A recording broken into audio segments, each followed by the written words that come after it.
안녕하세요. 신도시에서 작은 미용실을 운영하고 있는 30대 여성입니다. 한 달에 80만 원을 받으며 미용실 스텝으로 일했을 때는 항상 미용사들과 제 자신을 끊임없이 비교하며 하루빨리 미용사가 되어 가위를 잡고 싶어 했었는데요. 막상 미용사가 되어 두 손으로 가위질을 하면서 손님의 머리를 만지고 나니 그때가 얼마나 좋았던 시절이었는지 알게 되었네요. 비록 6평도 안 되는 작은 원룸방에 살면서 돈도 잘 벌지 못했지만 그래도 그때는 언젠가 잘 될 거라는 희망이 있었거든요. 어릴 때부터 저는 공부에 흥미가 없었습니다. 공부하는 것보다는 꾸미는 것을 더 좋아했고요. 공부 쪽에 흥미도 없고 잘 하지도 못하는 저에게 가장 큰 낙은 반 친구들을 예쁘게 꾸며주는 거였어요. 처음에는 화장 한번 해보지 못한 친구를 꾸며주기 위해 시작한 일이었지만 점차 친구들이 예뻐지는 모습을 보니 몹시 뿌듯해졌죠. 그래서 친구들을 화장해주길 자처한 것이고요. 친구들은 어느새 소개팅을 할 때면 저를 찾아와 꾸며달라며 부탁할 정도였습니다. 덕분에 친구들 사이에서는 유명 인사가 되어 언제나 제 주변은 북적거렸죠. 하지만 점점 아이들 사이에서 유명해질수록 부모님과의 사이는 점점 멀어지게 되었네요. 고등학교 선생님이셨던 부모님께서는 공부도 하지 않고 친구들 얼굴에 낙서나 하는 것을 전혀 이해하지 못하셨거든요.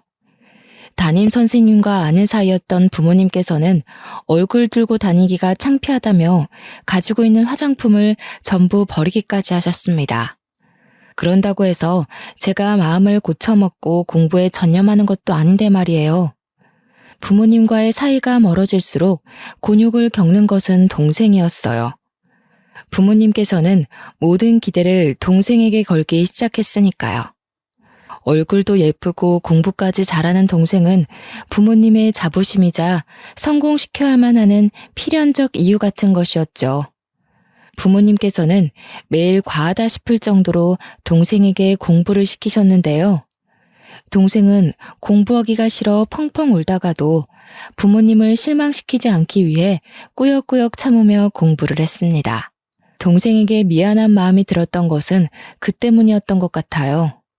친구들과 어울려 놀다 늦게 귀가하는 날에도 동생의 방은 환한 불빛이 켜진 채 책상에 앉아있는 동생의 그림자를 비추었거든요. 대학교 진학을 하지 않겠다고 밝히자 부모님께서는 크게 분노하시며 꼴도 보기 싫으니 집에서 나가라고 하시더군요.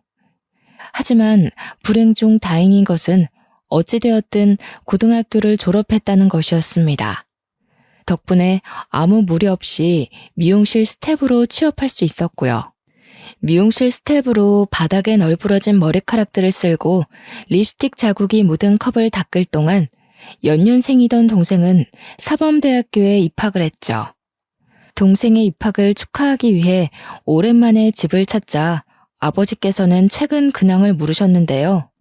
공부할 생각 없이 미용실 스텝으로 일한다는 것을 아신 후로는 떨떠름한 표정을 지으시며 헛기침을 하셨어요.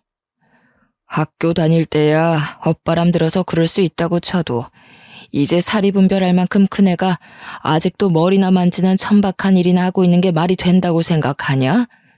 지금 하는 일 그만두고 다시 공부하겠다고 하면 경제적으로 지원은 해주마. 어디서 이런 덜 떨어진 반푼이가 우리 집으로 굴러들어와서는 이렇게 속을 썩이는지. 친딸만 아니었어도 벌써 고아원해버리고도 남았을 거다. 그놈의 핏줄이 뭐가 이렇게 질긴지. 아버지 입장에서는 제가 공부도 안 하고 머리나 만지는 게 마음에 안 드실지 몰라도 저는 지금 제가 하고 있는 일이 좋아요. 몸은 힘들지언정 이 길을 선택한 거에 후회도 없고요. 그러니까 아버지께서도 딱 3년만 기다려주세요. 3년 후에도 아무 비전도 없고 설 자리도 없다면 그땐 아버지 뜻대로 공부해서 대학교에 갈게요. 3년이면 강산이 바뀌고도 남는 시간인데 다 늙어 빠져서 무슨 대학을 간다고 그러니? 얘는 자기가 언제까지나 이팔 청춘인 줄 알아요. 내가 그러니까 공부를 못하는 거 아니야.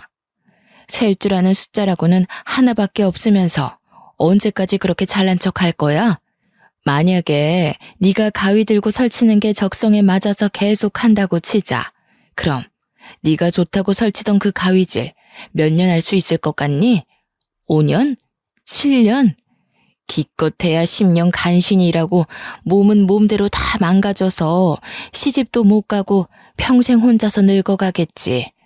너는 천박한 가위질하다가 좋은 시절 다 보내고 혼자 병들어서 골골거릴래? 아니면 지금이라도 정신 차리고 공부해서 몸 편하고 마음 편한 일에서 적당한 사람 골라잡아서 편하게 살래? 내비도 부모할 길을 옆집 똥개보다 더하게 아는 애한테 그런 소리가 다 무슨 소용이야?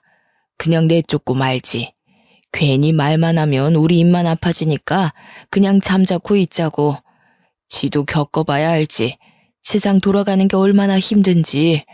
편하게 부모가 주는 밥만 얻어먹고 사내가 뭘 알겠어. 지 꼴리는 대로 하게 내버려둬. 혼자 설치다가 별 볼 일 없는 놈 만나서 고생 꽤나 하고 부모한테 손 벌려봐야 정신을 차리지. 두고 봐. 3년도 안 돼 망하고 집으로 다시 찾아올 테니까. 아무리 설득하려 해도 부모님께서는 입을 꾹 다문 채 미용사에 대한 험담만 늘어놓을 뿐이었어요. 미용사를 무시하는 것도 모자라 딸까지 모욕하는 부모님의 태도는 견디기가 힘들었고요. 아무리 발버둥 쳐도 부모님을 설득할 수는 없다는 걸 처음으로 마주하게 되었습니다. 그래서 성공할 때까지 부모님과 절연한 채로 살겠다고 다짐을 했죠. 부모님께서는 제대로 할 줄 아는 것도 없으니 금방 망할 거라고 했지만 그 반대였습니다. 열심히 일하면 밤만 되면 마네킹으로 머리를 자르던 저는 스텝 중 가장 먼저 미용사로 승진을 했거든요. 미용사가 된 후의 하루는 어떻게 보냈는지 잘 기억이 나질 않았어요. 그만큼 일에 미쳐서 살았으니까요. 유행에 뒤처지지 않기 위해 최신 잡지를 뒤적였고 퇴근을 한 후에는 무거운 졸음이 앉은 눈을 비비며 해가 뜨도록 연습을 했죠. 그 덕분에 하루가 다르게 손님들이 늘어갔고요. 단골 손님이 많아질수록 무거워지는 것은 지갑이었습니다. 미용실 원장님께서는 미용실에 있는 돈을 모두 긁어 모은다며 농담을 할 정도였죠. 미용사가 된 지 1년이 지나고 어깨며 허리는 부서질 정도로 아파왔지만 몸만 간신히 누울 수 있는 6평 원룸을 벗어난 것만으로도 그 모든 고통을 잊어버릴 수 있었네요. 경제적으로 자유로워지다 보니 전에는 없던 여유까지 생겼습니다. 하지만 그렇다고 스트레스가 없는 것은 아니었어요. 아직 미용사가 되지 못한 직원들부터 같이 일하는 동료들까지 질투를 받는 일은 허다했거든요. 그 중에서도 가장 많이 질투하는 것은 바로 1살 위 동료였죠. 같이 입사한 동기는 5살 위의 언니였는데요. 나이가 많아서인지 처음부터 저를 아랫사람처럼 깔보더군요. 자기가 할 청소나 설거지 같은 잡일을 떠넘기는 건 아무한테나 할 수 있는 일이 아니잖아요. 문제는 직장 동료의 이런 깔보기가 제가 미용사가 된 후에도 계속해서 이어졌다는 것이었습니다. 은근슬쩍 들고 있던 빗자루를 넘기며 자연스럽게 담당하고 있던 손님 또한 빼앗아갔죠. 그러던 중 사고가 발생했습니다. 파마를 예약한 손님에게 직장 동료가 멋대로 가위를 들어 단발로 잘라버린 것이었죠.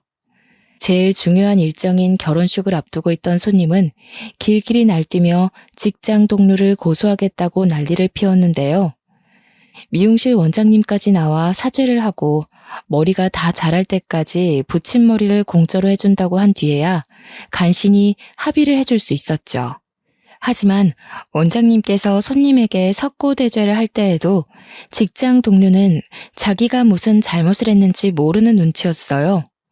사과를 하는 것도 원장님이 시켜 억지로 하는 정도였습니다. 결국 참다 직장 동료를 따로 부르게 되었고요. 지금까지는 언니고 같이 입사한 동기라 참고 넘겼지만 이건 좀 심한 거 아닌가요? 미용사 자격증도 안 딴 사람이 어떻게 손님 머리를 만질 수가 있어요. 그것도 막무가내로 말이에요. 제가 거기서 얼마나 당황했는지 아세요? 정 손님 머리가 하고 싶었으면 티나 내지 마시던가요. 도대체 무슨 생각으로 파마하겠다는 고객님 머리를 허락도 없이 뚝 자른 거예요? 이번에 잘 넘어갔으니 망정이지 손님이 억하심정이라도 가졌으면 미용실 팡팡 나빠지는 건 기본이고 미용실 문 닫았을 수도 있다고요. 아, 참. 사람 생긴 대로 논다더니 호박같이 생긴 게 불쌍해서 자기한테 어울리는 머리 해주겠다고 한 건데 억하심정 가지고 있을 건 뭐람? 왜 정연 씨도 호박같이 생겨서 그 손님 마음이 이해가 됐었나 봐. 그 손님 편을 드는 걸 보면. 정연 씨 지금 생각해보니까 웃긴다. 원장님도 가만히 있는 일을 왜 정연 씨가 나서서 난리야? 정연 씨가 미용실 원장이라도 되는 거야? 가위 좀 잡았다고 뭔가 단단히 착각하는 모양인데 나 정연 씨보다 5살 위 언니라고. 어려서 미용사 좀 됐다고 오냐오냐 해주니까 그저 기세만 등등해져서는 뭐라도 된 것처럼 구는데 착각하지 말고 새겨들어. 정연 씨 그렇게 대단한 사람 아니야. 오히려 형편없는 사람이 아닌 게 다행일 정도지. 제가 별 볼 일 없는 사람이면 원영 씨는 그 밑에 뒤치다꺼리하는 사람이라도 되나 보죠? 5살이나 어린 동생 밑에서 바닥 청소하기 싫으면 실력이라도 키우세요. 창피하게 나이 내세우면서 어린애들 갈구지 말고. 원영 씨, 그런 식으로 잘 달리고 있는 사람 발목 잡아서 넘어뜨리는 게 엄청 추해 보여요. 언니면 언니답게 제발 나이값 좀 하고 사세요. 심하게 말하려던 건 아니었지만 자기 잘못은 하나도 인정하지 않고 막말을 퍼붓는 직장 동료를 보니 화가 머리 꼭대기까지 나더군요. 그래서 의도치 않게 저 또한 같이 화를 내었죠. 하지만 후회는 없었습니다. 평소에도 아나무인으로 구는 직장 동료에게는 따끔한 조언이 꼭 필요했거든요. 제가 이렇게 세게 나올 걸 예상하지 못했는지 씩씩거리던 직장 동료는 그 자리에서 얼어 제 얼굴만 계속 노려볼 뿐이었어요. 반박하지도 못하고 잔뜩 눈살을 찌푸린 직장 동료의 모습을 보자 속이 다 시원할 지경이었죠. 그날 일이 있고 난 후 직장 동료는 대놓고 저를 무시하기 시작했습니다. 실력도 없으면서 돈으로 손님을 매수한다는 거짓 소문까지 퍼뜨리면서요. 예약 손님이 잡히기라도 한 날에는 손님들에게 남자 관계가 문란하고 머리도 못하는 미용사에게 왜 머리를 맡기지 말라며 험담하기 일쑤였죠. 처음에는 직장 동료의 질투라 생각하며 대수롭지 않게 생각했어요. 같이 일하는 다른 동료들 또한 티나게 일간지를 하는데 믿을 사람이 어디 있냐고 했고요. 하지만 그건 어디까지나 착각이었습니다. 단골 손님이 아닌 새로운 손님들은 직장 동료의 말에 홀라당 넘어가 줄줄이 굴비처럼 예약을 취소했으니까요. 그때서야 문제의 심각성을 깨달아 직장 동료에게 그만둘 것을 권유했는데요. 직장 동료는 비흡연자인 제 앞에서 담배까지 태우며 적반하장식으로 나오더군요. 어머, 왜 괜한 사람을 잡고 그래요? 불도 안 붙은 굴뚝에서 연기 나는 거 봤어요? 이게 다 정연 씨가 평소 행실을 안 좋게 하고 다녀서 그런 거 아니에요. 내가 한 일은 그저 손님들한테 자기 머리 해주는 미용사가 어떤 사람인지 알려준 것밖에 없다고요. 가위질도 잘하고 손님들한테도 싹싹하게 잘하는 사람이 왜 그랬을까? 싱글거리면서 꼬리치는 건 손님들한테만 했어야죠. 남자들한테 실실 웃음이나 흘리고 다닐 시간 있으면 바닥에 흘려있는 머리카락이나 제대로 치울 것이지. 이래서 자기 팔자 꼰다는 말이 괜히 있는 게 아니라니까. 가만히 있으면 중간이라도 가는 걸 꼭 살쳐서 바닥으로 떨어진다니까. 함부로 있지도 않은 사실 지어내서 험담하고 다녔으면서 사람이 어쩜 죄책감 하나를 안 가져요? 전에도 말했죠. 언니 노릇하고 싶으면 미용사 자격증이라도 따서 실력으로 붙으라고. 한 번만 더 이런 식으로 추잡한 소문 내면서 영업 방해하면 그땐 안 참고 명예훼손으로 고소할 거니까 조심하세요. 일도 안 하고 남자들한테 웃음이나 흘리고 다니는 게 누군데요.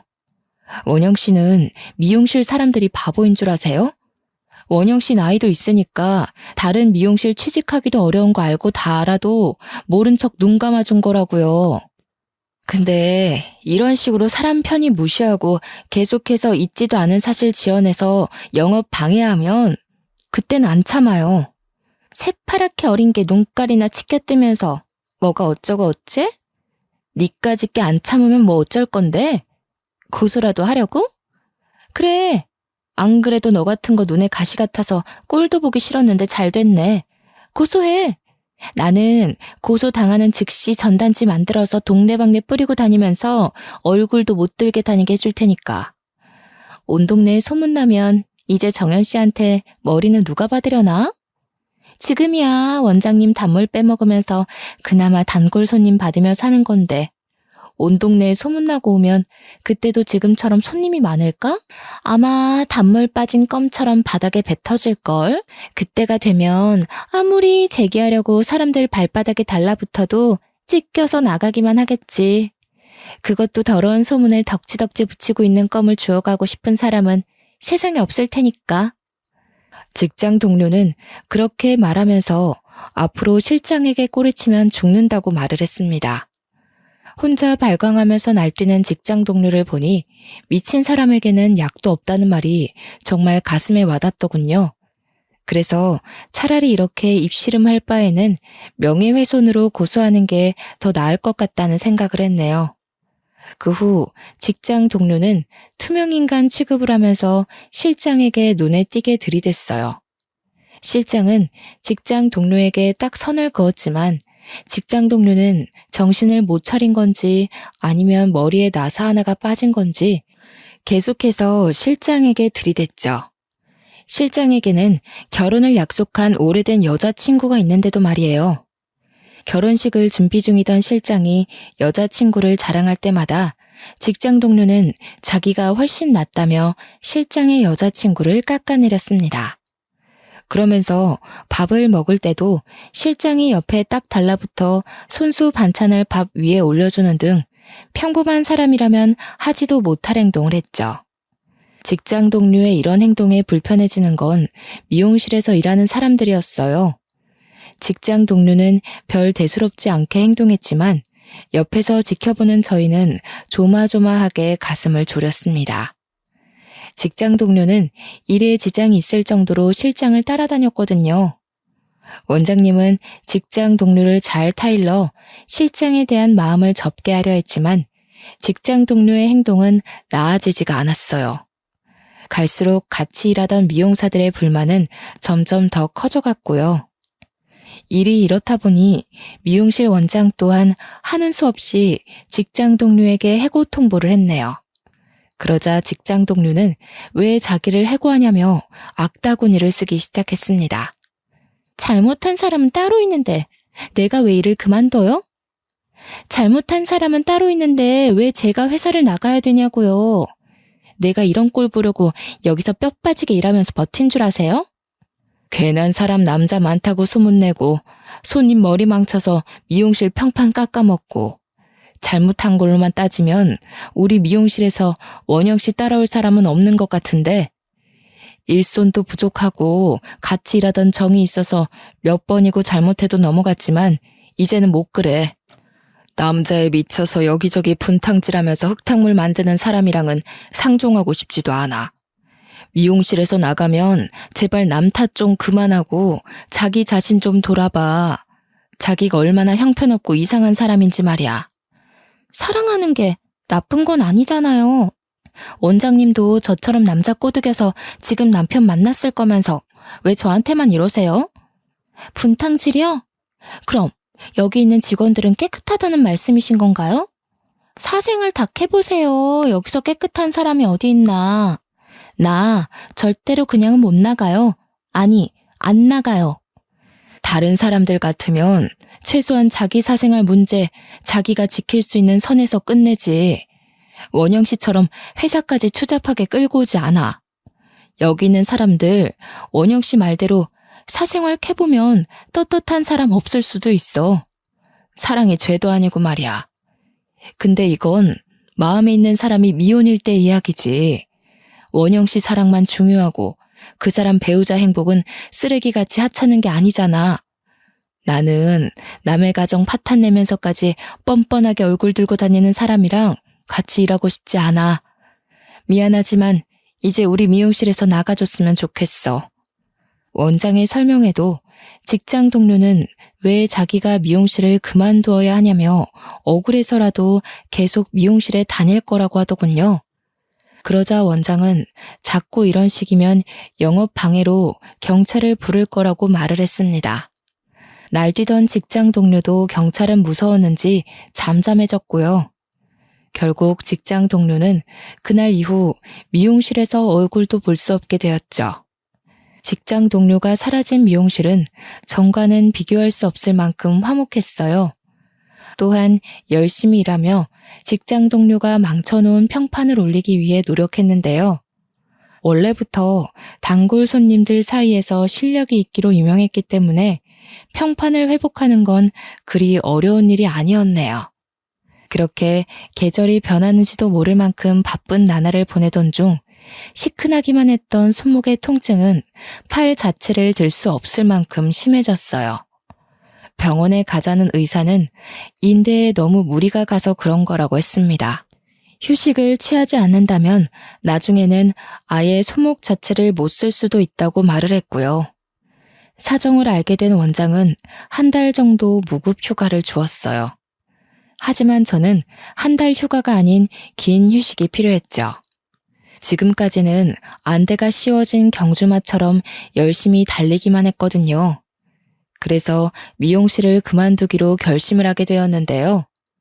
미용실 식구들이 몇 번이나 붙잡는 탓에 쉽게 발걸음이 떨어지지가 않았네요. 몇 년간 가족들보다 더 오래 붙어 있으면서 산전수전을 다 겪은 미용실 식구들을 두고 혼자 떠나자니 마음이 편치 않았거든요. 처음에는 출근을 해야 하는 오전에 침대에 누워있는 것 자체가 어색했습니다. 어떨 때는 아직 꺼놓지 않은 알람벨 소리를 듣고 벌떡 일어나 세수를 하고 출근 준비를 한 적도 있었고요. 쉬기 위해 한 퇴사가 오히려 독이 되어 마음속에 불안을 키운 것이었어요. 그래서 마음을 고쳐먹기로 결심했죠. 그동안 즐기지 못했던 휴식을 즐기기 위해 퇴사한 것인데 쉬지도 못하고 전전긍긍하면서 허비하기에는 시간이 너무 아까운 거잖아요.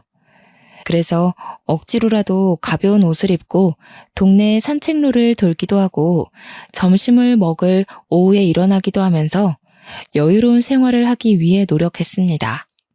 그리고 카페에 가서 커피 한 잔과 케이크를 시키고 책을 읽으며 여유를 부리니 그동안 얼마나 일에 치여 살았는지 알게 되었죠. 전에는 커피의 향을 느낄 새도 없이 근처 카페에서 파는 제일 진한 커피를 들이부으며 일을 했으니까요. 하지만 한편으로는 쓸쓸하기도 했네요. 혼자 누리는 여유도 좋았지만 친구들이나 가족들과 화기애애하게 앉아있는 다른 사람들을 보면 쓸쓸함이 느껴지기도 했거든요. 가족들과도 의절을 하고 요 몇 년간 일에만 집중한 저에게는 친구가 없었거든요. 친구들 혹은 가족들과 즐거운 시간을 보내는 모습을 훔쳐보며 참 후회가 되더군요. 아무와도 연락하지 않고 몸이 망가질 정도로 일에만 매달리던 과거가 말이에요. 그렇게 3개월 동안 충분한 휴식을 취하고 나니 다시 미용실에서 일하고 싶다는 생각이 들었습니다. 친구도 그렇다고 사랑하는 가족도 없는 저에게 유일하게 남은 것은 일하는 것뿐이니까요. 처음에는 다시 일하던 미용실로 들어갈까 생각도 했지만 좀 더 생각을 해보니 차라리 내 가게를 차리는 게 나을 것 같다는 확신이 들더군요. 다행히 일을 하면서 착실하게 돈을 모았기 때문에 가게를 차릴 여유 자금도 충분했고요. 그 후 괜찮은 매물을 찾기 위해 발바닥에 물집이 잡힐 정도로 열심히 뛰어다녔는데요. 좋은 중개인을 만난 덕에 다행히 괜찮은 빠른 시일 내에 괜찮은 매물을 발견할 수 있었습니다. 건물은 오래된 것에 비해 관리가 잘 되어 있었고 월세도 다른 곳에 비해 저렴했어요.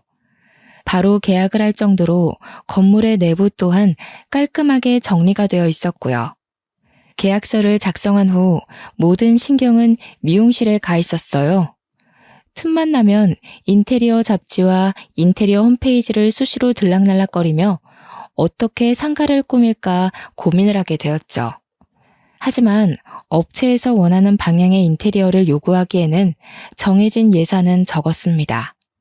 그래서 인테리어를 직접 하기로 마음을 먹었고요. 업체의 도움을 최소한 받는 방향을 잡고 발벗고 나서 상가를 꾸미기 시작했는데요. 망할 것 같다는 걱정과 달리 결과물은 흡족했습니다. 10평 남짓 작은 미용실이었지만 화이트 컬러로 몰딩 작업을 한 탓에 미용실 자체는 평수보다 넓어 보이는 효과를 주었죠. 또한 나무 소재의 가구를 쓴 탓에 가게는 다른 미용실에는 없는 따뜻한 느낌이 물씬하게 드러났고요. 개업한 첫날은 생각보다 더 떨리더군요. 미용실의 문을 열고 손님을 기다리는데 맞잡은 두 손이 미끄러질 만큼 손바닥에서는 땀이 났어요. 아마 첫 예약이 잡혀서 더 그랬던 것 같습니다.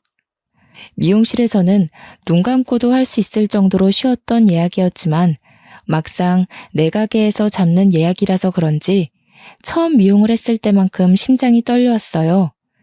하지만 그만큼 두근거리는 마음 또한 가득 찼네요. 하지만 예약 손님이 미용실 안으로 들어오자마자 저는 얼어붙을 수밖에 없었습니다. 기대를 품고 있던 그것도 개업 후 처음 맞는 예약 손님은 바로 직장 동료였거든요. 직장 동료 또한 미용실에 들어오다 제 얼굴을 보고 깜짝 놀라더군요. 그러더니 배를 잡으며 박장대소를 하기 시작했습니다. 그러고 나선 이번에 계약한 세입자가 저냐고 물어보더군요. 그렇다고 하니 직장 동료는 눈꼬리에 맺힌 눈물을 닦으며 자기가 이 상가 건물주라고 하더군요. 믿고 싶지 않았어요. 간신히 발품을 팔아 마음에 드는 곳에서 장사를 할 수 있는 기회가 찾아왔는데 직장 동료가 건물주라니 너무나 절망적이었습니다. 병원에서 다시 가위질을 할 수 없다는 이야기를 들었을 때도 이렇게 절망적이지는 않았죠. 뭐야, 이번에 들어오는 세입자가 정연 씨인 줄 알았으면 월세나 왕창 받을 걸 그랬다. 이번에 처음 받는 세입자여서 내가 월세도 깎아주고 선심도 썼었는데 아까워 죽겠지 뭐야? 그래도 어쩌겠어. 마음씨 착한 내가 봐줘야지. 부동산 중개인 말로는 여기저기 매물 찾아다니느라 고생 꽤나 했다고 하던데 여기서 나가면 또 그 개고생을 다시 해야 되는 거잖아. 정연 씨는 어떻게든 나를 미용실에서 내쫓고 싶어서 미용실 식구들한테도 이간질하면서 수작을 부렸지만 괜찮아. 내가 과거에 연연할 만큼 누구처럼 뒤끝 있는 성격을 가진 것도 아니고 말이야. 원래라면 무슨 수를 써서라도 내쫓고 싶어 했을 직장 동료는 무슨 일 때문인지 여유가 넘쳐 보였어요. 원한다면 월세를 더 깎아줄 수 있다는 선심까지 부렸고요. 예기치 못한 직장 동료의 반응에 의아해하던 중 직장 동료는 큰 다이아가 반짝이는 반지를 낀 손으로 긴 머리를 넘기며 입을 열었네요. 예전에는 할 것도 없고 그중에서 만만한 미용사나 돼보자는 심산이었지만 이제는 그럴 필요가 없어졌거든. 왜 그런 말이 있잖아.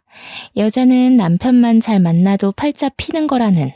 부자 남편의 좋은 시댁까지 만난 내가 천박하게 다른 사람 머리나 만지는 게 더 보기 안 좋은 법이잖아. 남 이 상가까지 줬는데 일한다고 설치는 꼴도 우습고 말이야. 안 그래? 꼴을 보아하니 아직 남편은커녕 남자친구도 못 만난 것 같은데 내가 선심 쓸게. 정연 씨가 어디 가서 부자 남자를 만나서 호강하겠어. 그냥 평생 남의 뒤통수 보면서 가위질이나 하면서 살겠지. 그냥 우리 가게에서 오랫동안 일하면서 내 쇼핑비나 입금해주면서 살아. 만약에 나이 40 먹고도 우리 상가에서 미용실 하면서 살면 내가 그때는 우리 집 주방 가위를 선물로 줄게. 미용하는데 가위가 다 거기서 거기잖아? 그럴 일은 없을 거예요. 저도 빨리 자리 잡고 넓은 평수 딸린 상가 얻어서 미용실 차릴 거거든요. 어찌됐든 결혼하신다니 축하드려요. 원래부터 일하는 것도 다른 사람들이랑 어울리는 것도 싫어하셨는데 참 잘 됐네요. 우리 이렇게 된 이상 각자 위치에서 잘 지내봐요. 어머, 사람 일이 마음먹은 대로만 되면 자살하는 사람은 왜 있고 노숙자 된 사람은 왜 있겠어? 나야 뭐 이제 부자 남편 만나서 고생할 일 없고 100만 분의 1 확률로 남편이 하는 사업이 망했다고 해도 이 상가에서 나오는 새바다 먹으면서 살면 그만이지만 정현 씨는 아니잖아. 큰 사업 하는 것도 아니고 꼴랑 미용실 운영해서 큰 돈 벌 수 있는 것도 아니고 말이야. 코딱지만한 미용실에서 돈이 벌려봐야 얼마나 벌리겠어. 정년이 보장된 것도 아니고. 세상에, 정현 씨 이러다가 손도 꼬부라지고 허리도 꼬부라져서 할머니 될 때까지 일하는 거 아니야? 아, 미안. 웃으려던 건 아닌데. 정현 씨가 할머니 돼서도 근처 쪽방 살면서 가위질할 생각하니까 웃겨서 말이야. 정현 씨 인생도 참 불쌍하다. 집에 빽이 있는 것도 아니고 그렇다고 얼굴이 예뻐서 좋은 남자 만날 수 있는 것도 아니고. 그래도 뭐 어쩌겠어. 다 팔자대로 사는 거잖아. 정현 씨 할머니 될 때까지 내 쇼핑 비용 내줘야 하니까 손 관리 잘하고. 그럼 수고해. 자기가 입은 명품 옷이며 가방 액세서리를 자랑하던 직장 동료는 미용실 안을 둘러보더니 머리는 비싼 청담동에 가서 하는 게 좋겠다며 5만 원짜리를 바닥에 던지고 갔어요. 참 억울했습니다. 직장 동료의 불행을 바랬던 것은 아니지만 누구보다 열심히 살지 않았던 직장 동료가 잘 사는 모습을 보니 우라가 치밀어 올랐죠. 다시금 공들여 완성한 인테리어를 보고 촌스럽다며 비웃던 직장 동료의 경박스러운 웃음소리가 거슬려 고막을 씻어내고 싶은 생각도 들었고요. 하지만 그보다 더 기분이 나쁜 것은 직장 동료가 바닥에 던지고 간 5만 원짜리였습니다. 직장 동료가 매긴 저의 가치는 딱 5만 원짜리였던 것이니까요. 고개를 숙여 한참을 바닥에 떨어진 5만 원짜리를 보자 울컥 눈물이 차올랐어요. 눈물이 떨어진 5만 원짜리는 금방 촉촉하게 젖어갔죠. 5만 원짜리를 들어올리자 심사임당의 얼굴 부분은 이미 알아볼 수 없을 만큼 번져 있었어요. 프린팅이 흐려진 신사임당의 얼굴은 보이지 않는 미래 같았죠. 그래서 흐물흐물해진 5만 원을 구겨 쓰레기통에 집어넣었습니다. 물론 5만 원이 큰 돈인 것은 맞았지만 직장 동료의 비웃음이 담긴 돈을 지갑에 넣고 싶지는 않았거든요. 그 후 직장 동료는 매일같이 미용실에 출근 도장을 찍으며 가게에 놀러 왔어요. 정확히는 저를 괴롭히러 온 것이었죠. 손님들의 머리를 손질하고 있을 때도 아랑곳하지 않고 불러 커피가 식었다며 다시 타오라고 하는 것도 모자라 갑자기 가게를 돌아다니며 청소를 깨끗이 하라고까지 했으니까요. 열심히 일하며 주변에서 제법 인지도 있는 미용실이 되었지만 직장 동료의 행포에 더 있을 수가 없었습니다. 집에 가도 커피를 빨리 타오라는 직장 동료의 환청이 들렸고 급기야는 원형 탈모까지 오게 되었죠. 스트레스를 견딜 수 없어 직장 동료에게 상가를 나간다고 했는데요. 그러자 직장 동료는 적반하장식으로 보증금을 못 돌려준다고 했어요. 이미 보증금을 투자하는데 다 써버렸다면서요. 그러면서 직장 동료는 새로 장만한 듯한 비싼 명품 가방을 보란듯이 메고 다녔네요. 하다 돈 문제로 거짓말까지 하는 직장 동료의 만행을 정말 참을 수가 없었어요. 그래서 소송을 해서라도 보증금을 돌려받겠다고 한 거고요. 그러자 직장 동료는 앞으로는 가게에 오지도 않고 괴롭히지도 않을 테니 제발 소송만은 걸지 말아달라고 하더군요. 결혼식이 얼마 남지도 않았는데 남편이 이 사실을 알면 학을 뗄 거라면서요. 정말 어이가 없었네요.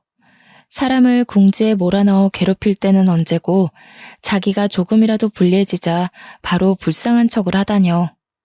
직장 동료는 그날 이후 하루가 멀다 하고 미용실 앞으로 찾아와 제발 이 일을 조용히 넘어가자고 했습니다. 자기가 월세도 줄여주고 미용실 근처에도 오지 않겠다면서요. 고민을 하던 중 결국 상가를 빼지 않기로 마음먹었어요. 직장 동료만 오지 않는다면 아무 문제가 되지 않았거든요. 후 직장 동료는 정말 미용실 근처에도 얼씬거리지 않았어요. 며칠간은 불안한 마음을 가지고 몇 번이고 창문 밖을 내다보기도 했지만 그것도 잠시 일주일을 지켜봐도 직장 동료의 모습은 머리카락 한 톨도 찾아볼 수가 없었죠. 그때서야 안심을 하며 다시 일상으로 돌아갈 수 있었습니다. 3달이라는 시간 동안 건강이 얼마나 중요한 것인지를 알게 되었는데요. 그 때문에 미용실이 어느 정도 자리를 잡은 후에는 예약제로 손님을 받으며 개인의 시간이 있는 삶을 보내기 위해 노력했네요. 예약제로 바꾼 후부터는 수입이 조금 줄기는 했지만 여전히 많은 손님이 미용실을 찾아주셨기 때문에 개인 시간도 보내며 전보다 더 나은 컨디션으로 감사하며 일을 하게 되었죠. 그렇게 휴식과 일하는 것이 적절히 섞은 1년을 보내자 몸과 마음은 전과는 비교도 할 수 없을 만큼 평온해졌어요. 개인 시간을 보내며 요리와 보드타기 등 여러 가지 취미 활동을 가지며 많은 사람과 교류를 하자 하루하루가 더 즐겁고 보람차게 느껴졌거든요. 그러던 중 의외의 사람에게 전화가 왔습니다. 바로 여동생이었어요. 여동생과는 5년 만에 전화통화였는데요.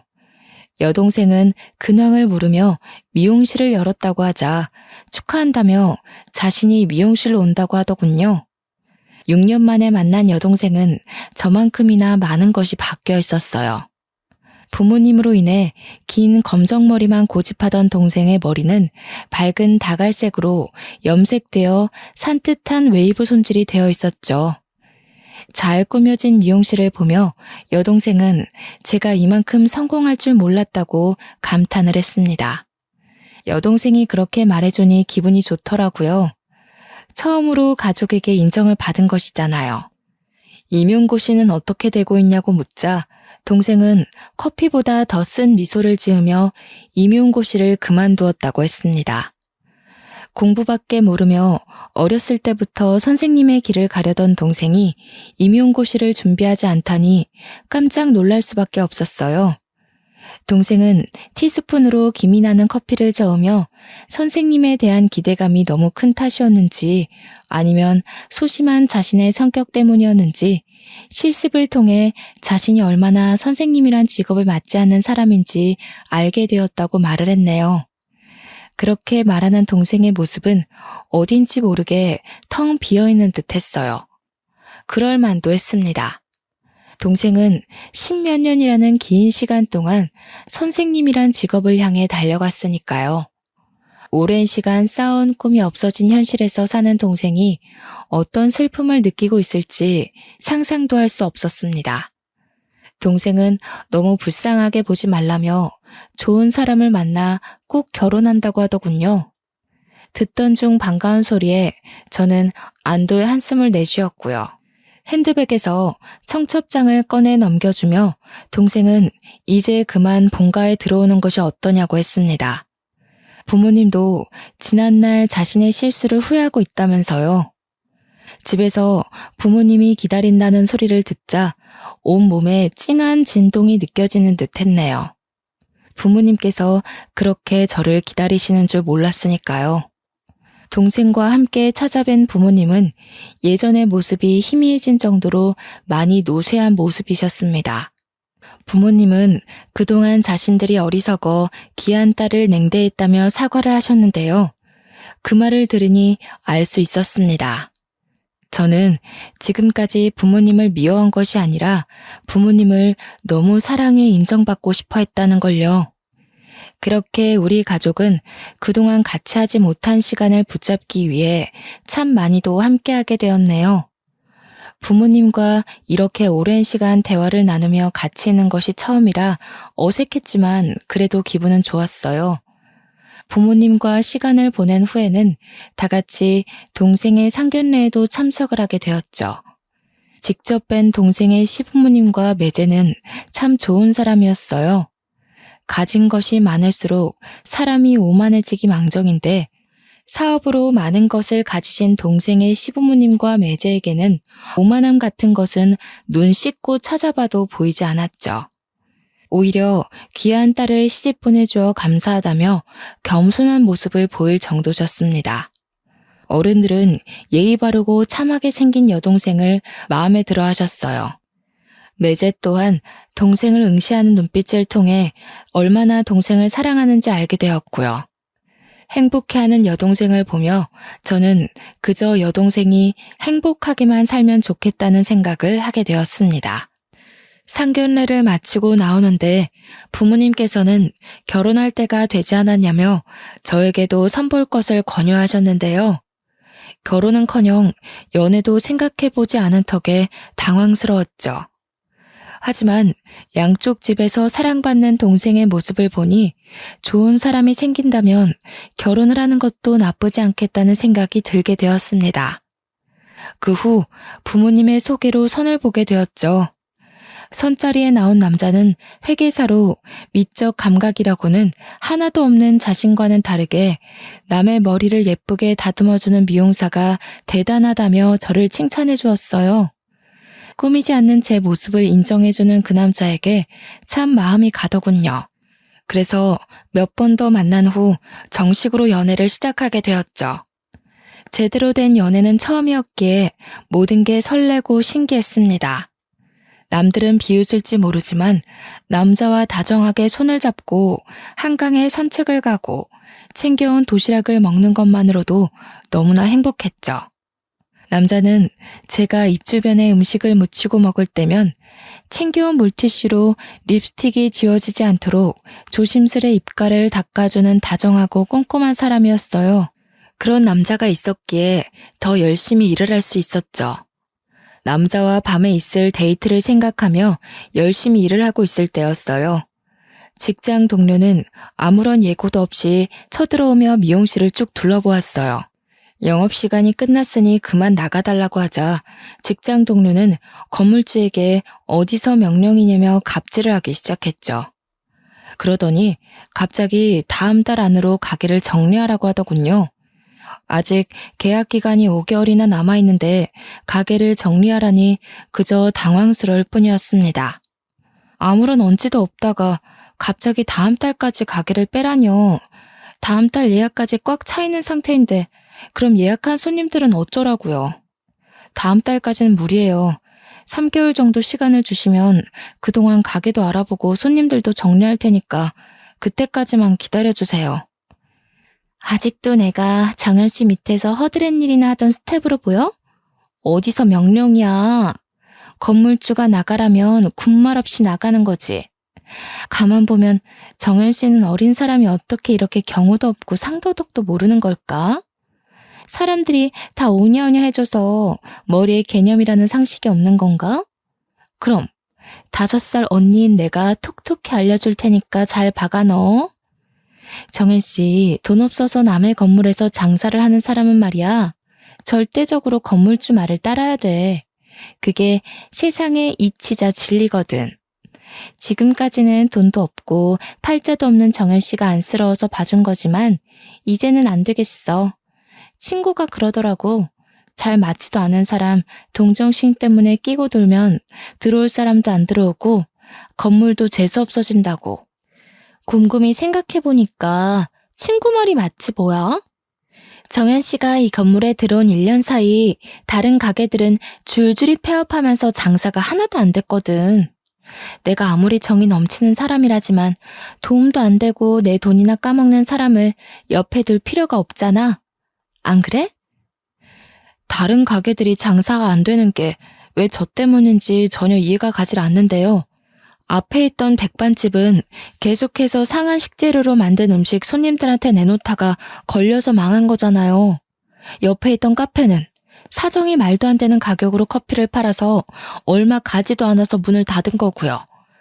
상가에 들어오는 가게들이 줄줄이 망하는 걸 탓하고 싶으시면 아무 생각 없이 장사한다고 턱하니 상가 계약한 사장들을 탓해야죠. 없이 장사하겠다는 사람들 상가 계약하게 해준 건 원영 씨지 제가 아니잖아요. 고작 2천만 원 들고 와서 장사한다고 설친 거지가 어디다 대고 큰 소리야? 그렇게 당당하고 떳떳해서 너는 내 건물에서 꼴랑 70만 원 내고 장사하냐? 이렇게 똑똑하고 싹싹한 양반이 그럼 왜 지금까지 건물 하나 못 사고 멍청한 스텝 밑에서 월세 내면서 일하고 있을까? 나는 그게 더 궁금한데? 정연 씨, 그 사람이 똑똑하고 안 똑똑하고는 중요하지 않아. 돈이 많은지 적은지가 중요하지. 이렇게 뻣뻣하고 키만 큰 여자를 누가 데리고 가고 싶어 할까?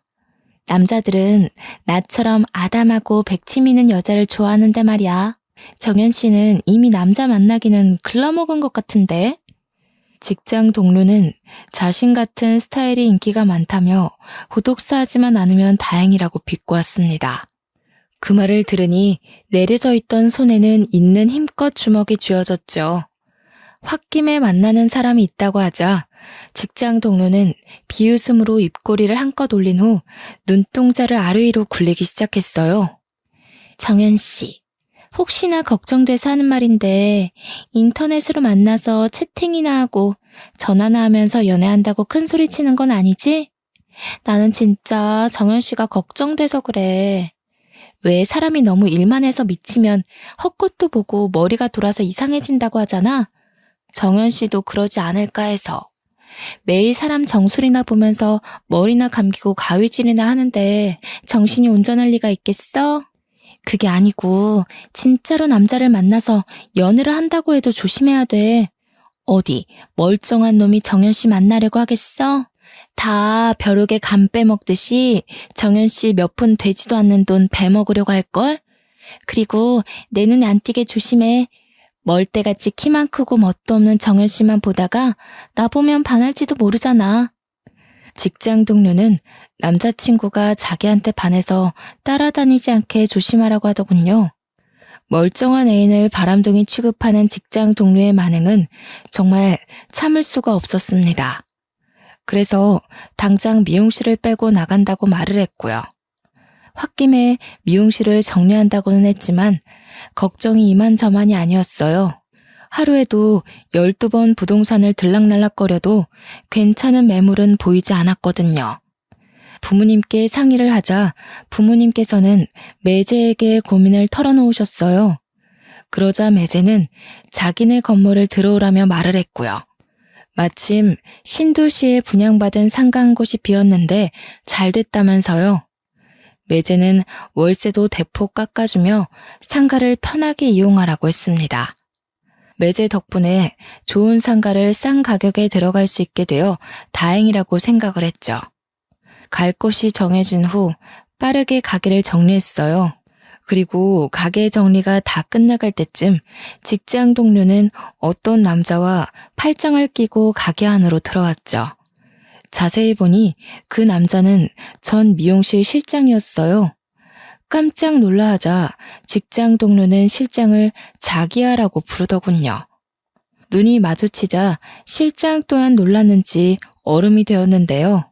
실장에게 결혼을 한 것이 아니냐고 묻자 실장은 전 여자친구와 성격 차이로 헤어지고 혼자 지내던 중 직장 동료에게 연락이 와 우연한 계기로 사귀게 되었다고 하더라고요. 분명 결혼 약속을 잡고 예비 신랑에게 상가를 받았다고 했었는데 이상한 느낌이 들었습니다.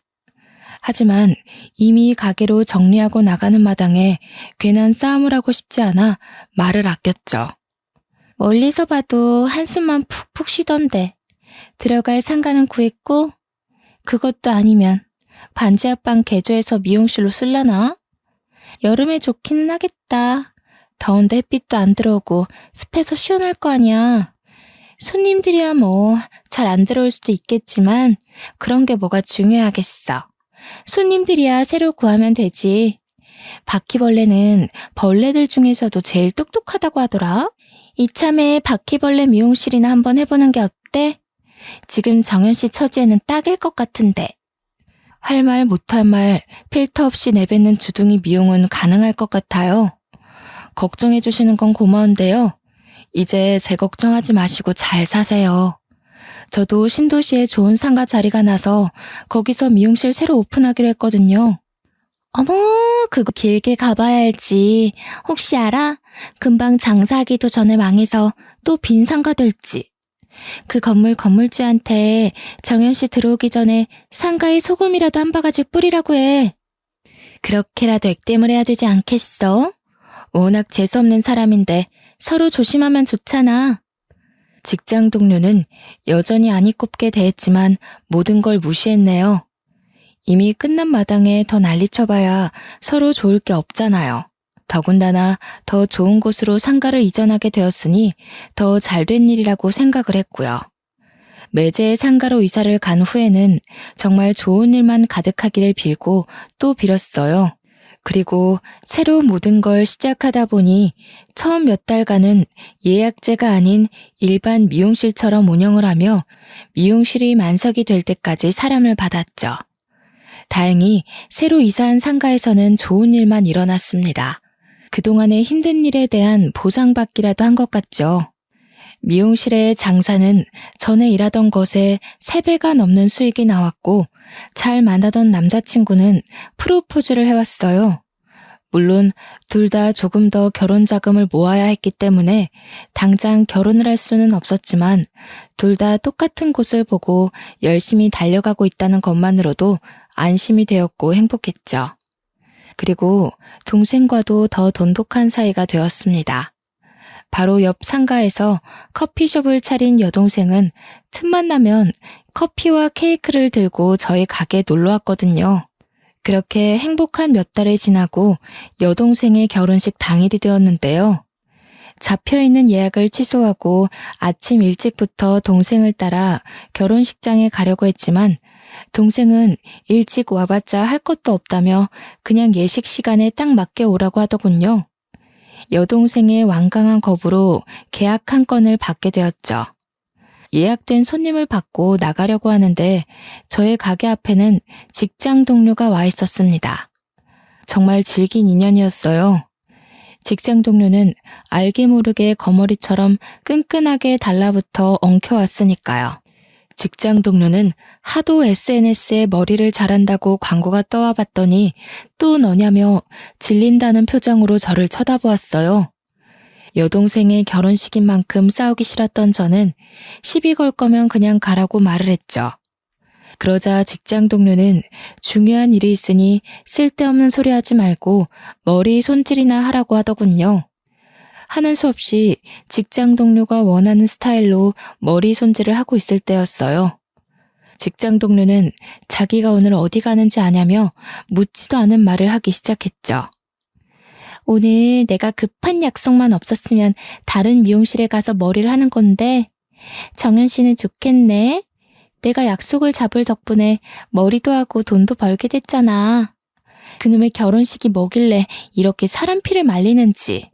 파혼만 안 했어도 그 자리는 오늘 내 자리인단 말이야. 나랑은 결혼 생각도 없으면서 홀랑 다른 여자랑 결혼할 생각을 하는 거 보면 남자들은 돈이 많으나 적으나 참 속이 없어. 그저 새롭게 예쁜 여자만 보면 좋다고 헤헤거리면서 조강지처도 버리고 다른 여자 만나러 가버리잖아. 정연 씨야 남자 만난 적이 없으니까 잘 모르려나? 저는 원영 씨가 누굴 만나던 어느 결혼식에 가던 상관없어요. 그냥 빨리 머리 손질 끝나고 가게 문 닫고 싶을 뿐이에요. 결혼식까지 못 간 거면 성격이 문제든 외모가 문제든 파혼한 이유가 있겠죠. 세상 남자들 모두가 새롭게 예쁜 여자만 좋아하지는 않잖아요. 정연 씨는 참 이런 거 보면 남자 안 만나본 티를 낸다니까. 이렇게 남자 마음을 몰라서야. 정연 씨는 나중에 절에서 만나게 되겠다. 결혼도 못하고 늙어서 손가락도 못 움직이게 되면 절에 들어가서 비군이나 할 거 아니야. 어쨌든 파혼한 남자가 다른 여자랑 히덕거리면서 결혼식을 올리는 걸 그냥 두고 보라고? 절대 못 그러지. 나도 못 가지는 걸 누구 좋으라고 그냥 내비둬? 똥이라도 뿌려서 아무도 못 가져가게 만들어야지. 나는 꼴랑 상가 한 개 받고 쇼핑도 마음대로 못하면서 절절 매고 사는데 다른 여자는 사모님 소리 들으면서 평생 카드나 긁는 재미로 사는 걸 보라고? 절대 못 그러지. 직장 동료의 말에 온몸에 소름이 돋았어요. 못되고 자기밖에 모르는 걸 알고 있긴 했지만 죄 없는 사람의 인생까지 망치면서 사리사욕을 채우는 사람인 줄은 몰랐거든요. 그러면서 직장 동료는 이번에 결혼할 여자를 내연녀로 몰아 이 결혼을 부셔버리겠다고 했습니다. 그 말을 듣는데 정말 여건만 된다면 그 여자 파혼한 남자에게 이 모든 사실을 알려주고 싶을 정도였어요.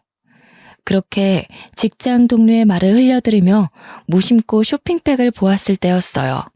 거기에는 잘 보이지 않았지만 동생의 사진이 붙어 있었죠.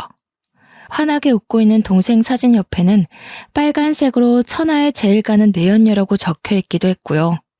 뭐야, 정연 씨, 머리 똑바로 안 해?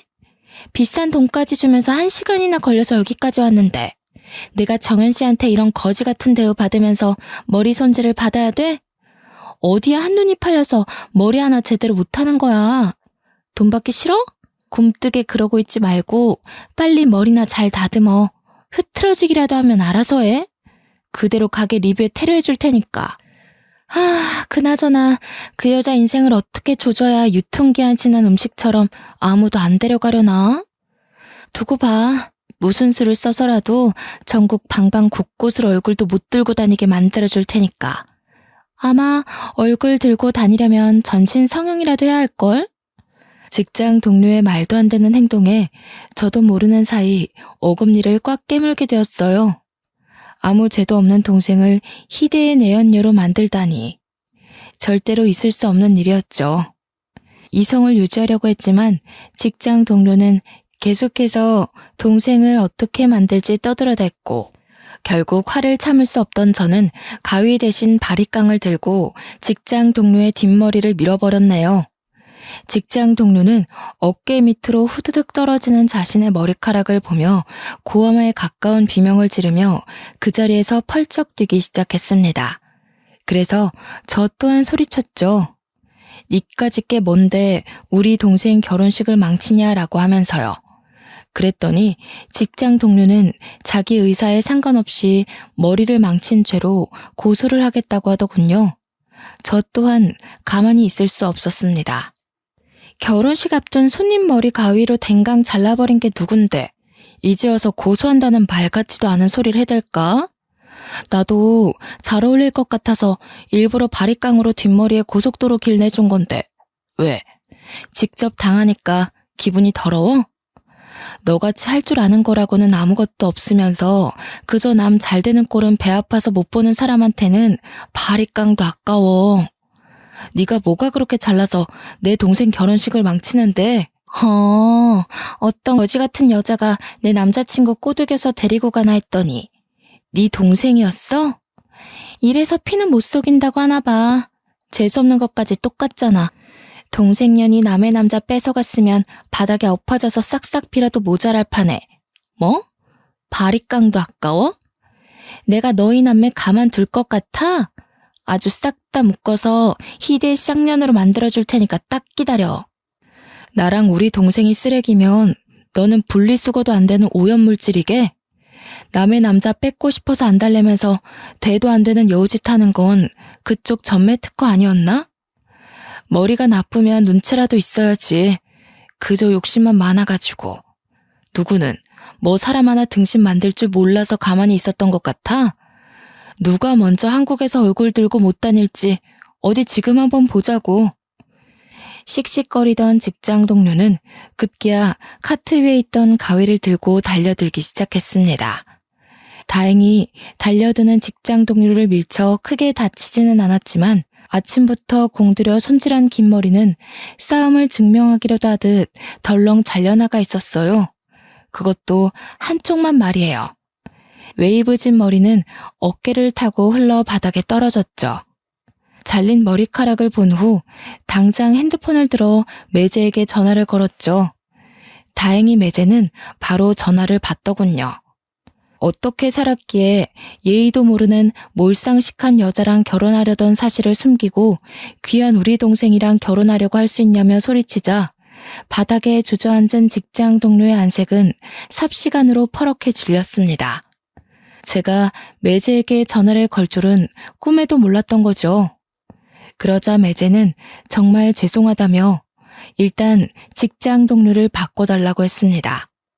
전화기를 받아든 직장 동료는 매제에게 무슨 말을 들었는지 풀이 죽은 채로 눈물만 흘렸고요. 저는 반쯤 잘린 머리 그대로 결혼식장에서 찾아갔어요. 길가에 거지보다 더한 제 몰골을 본 매제는 전 연인을 깔끔하게 정리하지 못한 자신의 잘못이라며 자책을 했죠. 그러면서 그동안 직장 동료 사이에서 있었던 일을 말해주었습니다. 미용실에서 쫓겨난 직장 동료는 매제 회사에 사무직으로 취업해 일을 했는데요. 직장 동료의 적극적인 어필로 인해 인연이 되어 사귀게 되었다고 하더라고요. 매제 또한 적지 않은 나이였기에 만난 지 6개월 만에 결혼 생각을 해 자기가 가지고 있던 건물을 직장 동료에게 넘겨준 것이었죠. 하지만 직장 동료는 결혼을 약속하자마자 돌변을 해 감당하기 힘든 사치를 부리며 매제에게도 엄청난 집착을 했다고 말했습니다. 회사의 여직원이 매제와 이야기를 하는 모습만 봐도 발작을 하며 여직원의 머리채를 잡을 지경이었죠. 결국 직장 동료의 집착과 끊임없는 사치에 지친 매제는 먼저 이별을 통보했다고 하네요. 그래도 만났던 정을 생각해 가진 것이라고는 아무것도 없는 직장 동료에게 자신이 가진 건물을 남겨준 것이고요. 모든 것을 털어놓은 매제는 앞으로 자신이 잘 처신해 여동생과 저에게 피해가 가는 일 없도록 할 테니 제발 한 번만 믿어달라고 하더군요. 어떻게 장담할 거냐고 하자 매제는 약속할 수 있다며 호언장담을 했죠. 매제의 말처럼 결혼식이 끝난 후 직장 동료의 모습은 실오라기 하나 찾아볼 수가 없었어요. 건너들은 이야기로는 몇 번이고 매제에게 매달리다 연인 사이인 실장에게 들켜 두 남자 모두에게 버림을 받았다고 하더군요. 하지만 그렇다고 할지라도 남자의 환장한 직장 동료는 금방 다른 남자를 찾아 떠날 게 불보듯 뻔한 일이죠. 현재 여동생은 결혼식을 올리고 매제와 함께 행복한 신혼생활을 즐기고 있는 중이에요. 저 또한 한 달 후 결혼식을 올릴 예정이고요. 언젠가 자신의 행복만을 중요시하고 다른 사람들을 배려하지 않는 사람들이 꼭 벌을 받았으면 좋겠습니다. 사람은 모두 자신이 행복할 권리를 가지고 있는데 타인이 자신의 행복을 빼앗을 권리는 없는 거잖아요. 사연을 들으시는 여러분 또한 언제나 자신의 행복을 꼭 지키시길 바랄게요.